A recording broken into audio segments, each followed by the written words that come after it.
I got a story to tell everyone.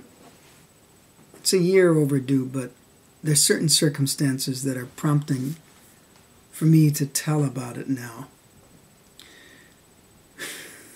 It cracks me up thinking about it, really. It just is quite unbelievable. But understandable in a bizarre way.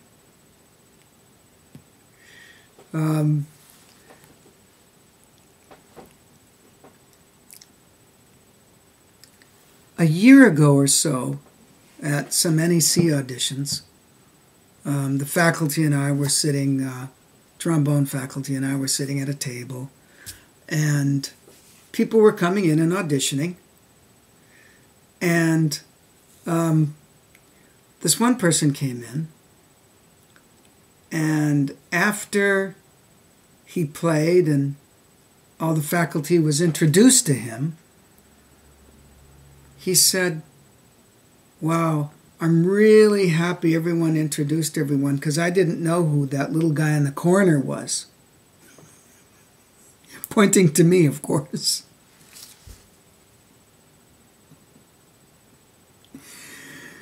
And so I think the title of this video is, "Who's the Little Guy in the Corner?" I'm that little guy in the corner. Now, granted, I'm not very tall. And 5'5" isn't exactly a giant, right? Physiologically.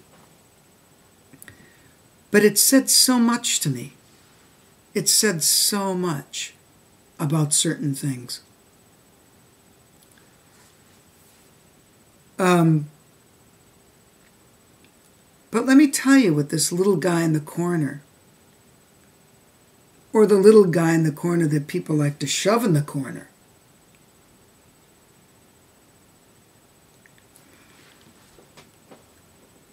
my interest, and I think a lot of you know this, but let me say it again, because environment is so strong. The majority of what people think within the current wave, the current fashion, is so influential, and I understand that takes over people. That takes over people. And here's what the little guy in the corner says. What I have to talk about is not a fashion. It's not going to come and go. It's not going to be here today and gone tomorrow. It's not something that was in the past and is no longer relevant.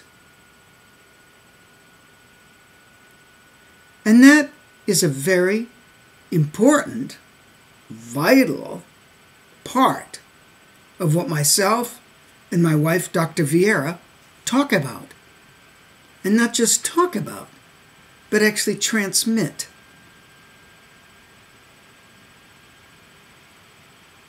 It's like the salmon going upstream. There's so much coming at it, it has to keep going and keep going and keep going. No matter what everyone else says.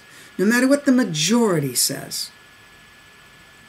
And certain environments can make that more difficult to actually allow it a resonance.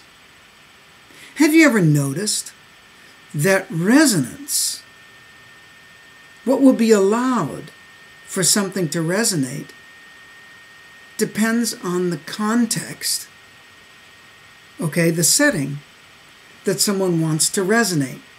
If you're in one of these really, really like a Wanger practice room, right? Not the kind where you can go over and turn the switch and all of a sudden it sounds like a cathedral or a concert hall. Not that kind. Just the regular old kind, okay? Just walk in there, shut the door. It's basically soundproof. Not quite, but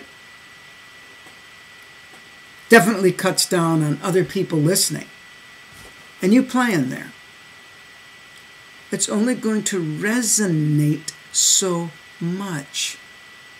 Now, sometimes, according to practice habits, tendencies, what you want to hear in your practicing and your playing, sometimes that room can actually have a benefit. It can be useful. But in terms of getting maximum what I would call 3D resonance, that ain't going to happen that great in a Wenger practice room. As compared to a nice concert hall or a wonderful recital hall,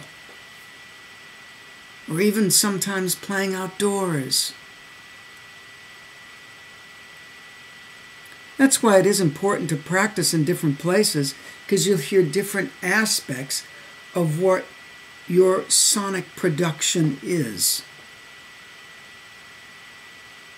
And sometimes playing in a small space, you can get used to a certain resonance that's warm and sounds very, very full. And then you get into another space where that part of the sound is not the part of the sound that's actually going to move out of its central location around your body, okay, to actually move out into a bigger space. Now, if everyone's very quiet and there's a quiet passage where there's not a lot of other people playing, that particular resonance will come through wonderfully, because that kind of sound usually has certain subtleties in it that have its own magic, depending on, of course, what the person is potentizing that sound with, meaning what they're connected to, or the sound is an expression of their connection.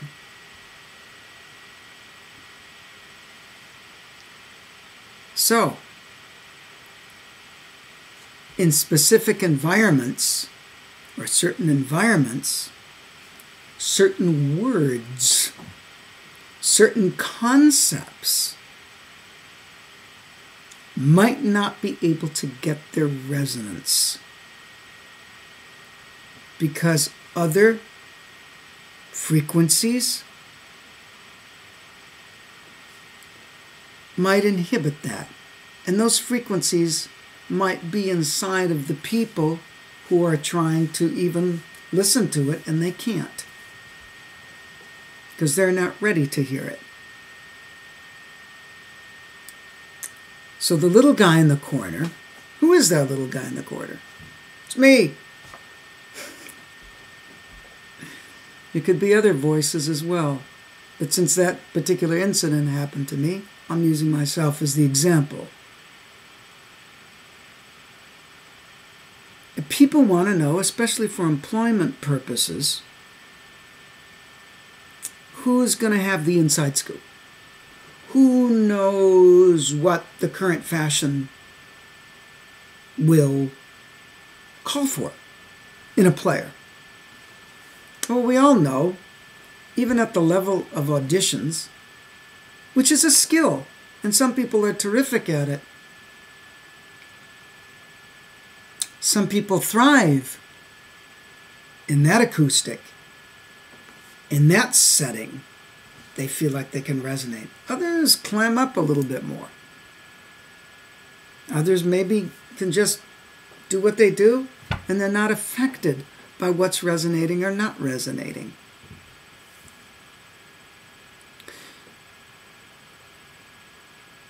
But good rhythm, stable rhythm, even timbres throughout the registers, basic good intonation and articulation, and all the fundamentals from controlled releases to smooth bridging from one phrase to another according to what the music's being called for. A basic change in style, which sometimes in auditions really gets compromised at times with certain people. Not all people, but with certain people, they give a limit. And so those things I think were important at all times for the orchestral scene, and I'm sure for other musical settings. But what I'm talking about aren't those basics in that way. That all musicians in an orchestra, whether they're the harp player, the flute player, the violin player, the bassoonist, the trumpet player, people are going to notice the different instruments, the ones that they don't play, the other ones, right, besides their own instrument. They will know basic rhythm, basic pitch, basic evenness of timbre, clarity, all these things. And that's why everyone's big concern is, hey, in that environment, you want to resonate with good rhythm, pitch, and timbre, and evenness, and, of course, knowledge of the literature, even if it's a little different than you would play it in the orchestra. But what I'm talking about, like I'm saying, is not those basics. But it's about the message and communication possibilities of art in relationship to, and my wife is very strong on this as well, of course, for those of you who've seen her and know her, what the human being has to offer as a vehicle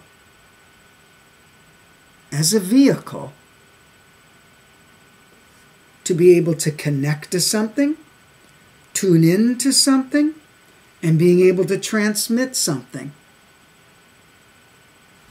And that transmission, first of all, the connection,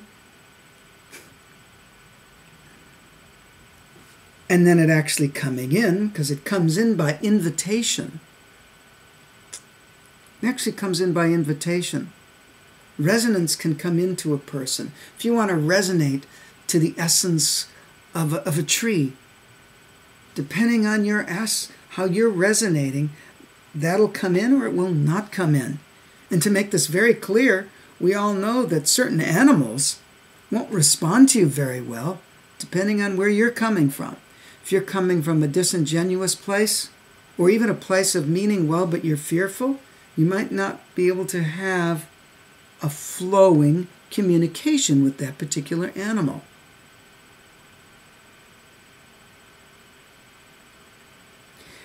So it depends on what's in you, in your environment, what's resonating in your internal environment, that's going to be able to be invitational for that animal, be invitational for that child, be invitational to any number of people. And some people aren't going to resonate with you. And if you're the type of person that wants everyone to like them, just for the sake of avoiding conflict, and therefore maybe compromising some of your principles to fit the situation, I have to ask myself, what is that going to attract to flow through you? It's a very interesting subject. And it's really a lifelong journey. And this is part of the art. A wonderful composer from the University of Massachusetts that I had the honor of working with when I taught there. I was actually on the composition faculty with him too, which was great. And his name is Salvatore Macchia. And he actually wrote me a piece. He dedicated it to me called Sorrow. And it's about Vincent van Gogh. The life of Vincent van Gogh seen through his beautiful letters that he wrote to his brother Theo, he wrote to his sister, he wrote to other artists. He actually lived with Gauguin, so there's letters to him. That was a very intense time of Van Gogh's life. And because he wrote me that piece, I went on a whole journey with Van Gogh. And how intense his art was to him. And how it could help lift him up out of his personal difficulties. And here's another aspect about our art. How can it help heal us?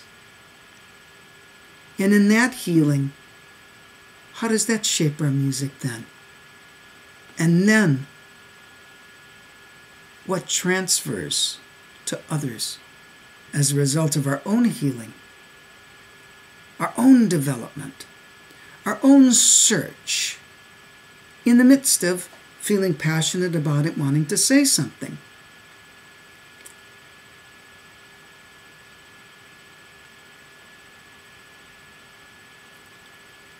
And so, Van Gogh, for example, and I even think what I know of my friend Sal,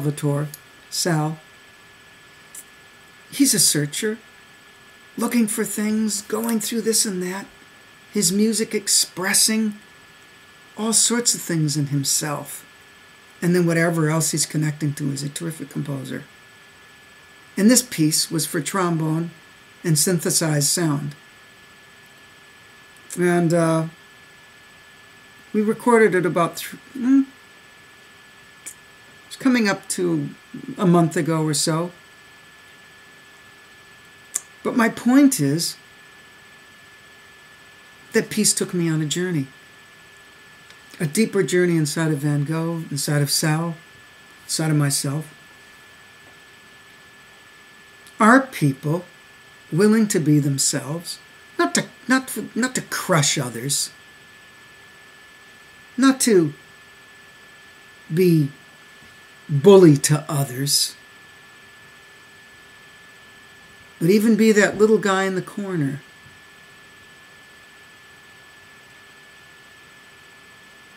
Who's talking about certain principles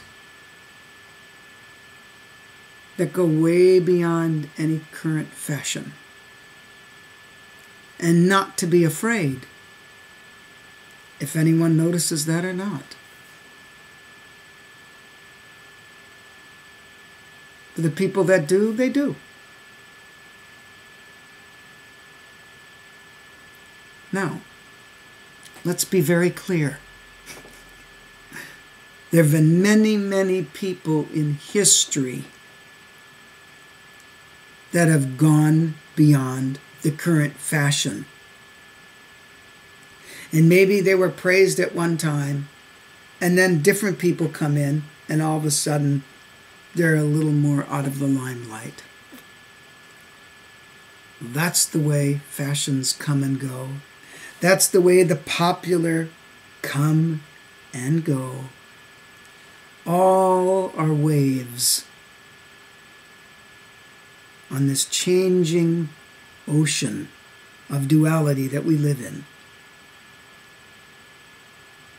But there's certain permanent line connections that a great mentor of mine talked about that can never go away.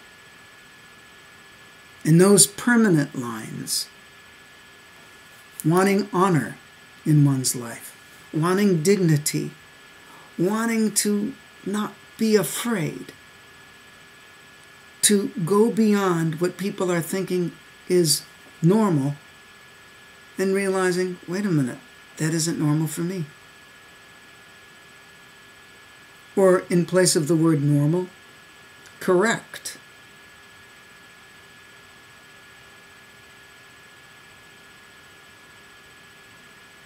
Or popular.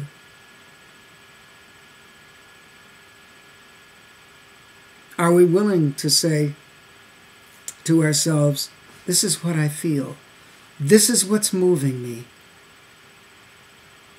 And if people don't want anything to do with it, it's okay. I told someone the other day, I said, I don't write music just for people to like it. That person was really like, wow! I can't believe that. Who will, if you're not writing music for people to like it, why are you writing it, or what are people supposed to do with it? Well, if someone happens to feel something or is moved something by a composition that I write, it does something to their life, they discover something about their playing, about themselves, about the world around them, and all sorts of other things that could happen. Great. And if it's an incredible minority of the trombone or music population that does that, that's okay.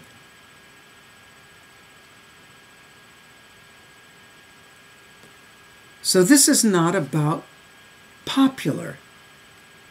It's not about trying not to be popular. It's about what's important that moves beyond just come and go fashions. Brave to be. Brave to be you. And I'm talking beyond not just brave, the world's your oyster, and you can just, and step on everything else. That's not what I'm talking about. I'm talking about something much deeper than that. And when it actually starts to happen, you have a lot more regard for life. Your life, and other people's lives, and all creatures.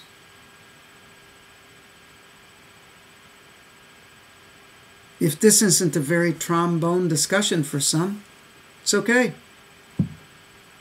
I've taught many people how to play trombone. In fact, some of them are in very major orchestras all over the country, military bands, brass quintets, teaching at universities.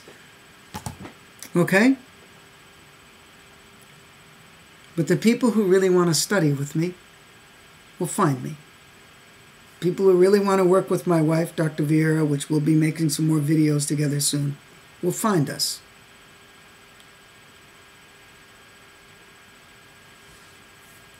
So that's a little bit from that little guy in the corner. Or who's that little guy in the corner? And if that person is listening, which probably not, I just want to say hi. I'm for you. I'm for your life to succeed beyond the current fashion.